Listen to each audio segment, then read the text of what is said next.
Hey, you. Welcome to day number 3 of Jumpstart with Jesus, where I take a scripture or two that Jesus teaches and break it down for you in layman's terms so that you can apply it in your everyday life to improve and make it better.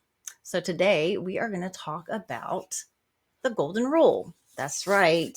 Luke chapter 6, verse 31 talks about the golden rule. And Jesus has one simple but very powerful command, and that is to treat others the way that we would want to be treated ourselves. And if you really think about it, if we all actually studied and did all the teachings of Jesus, because I don't push religion, I push a relationship.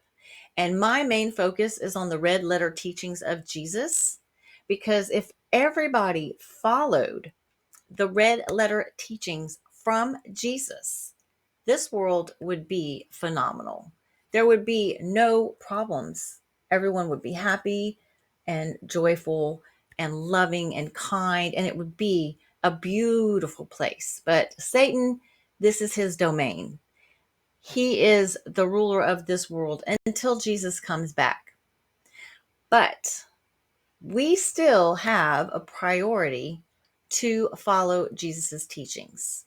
And this teaching is the golden rule, to be kind to one another.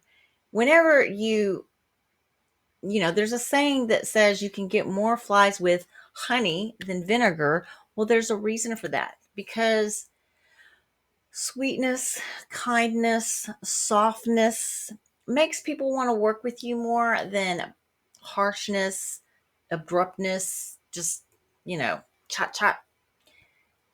Being kind and treating people the way you want to be treated gets everybody on the same page and helps people. It makes people want to work with you. It makes people want to understand you because you are being that way with them. Patience is a virtue. Kindness is a virtue. Loving is all these things together make the world go round, make the world a much better place. So remember the golden rule: do unto others as you would have them do unto you. Treat people the way that you want to be treated. Don't yell, don't scream, don't cuss. Talk in a gentle voice. If you have to take a few minutes to count to 10 and do it again, so be it. Make sure that you come back tomorrow, where I will teach you the true key to peace. Bye.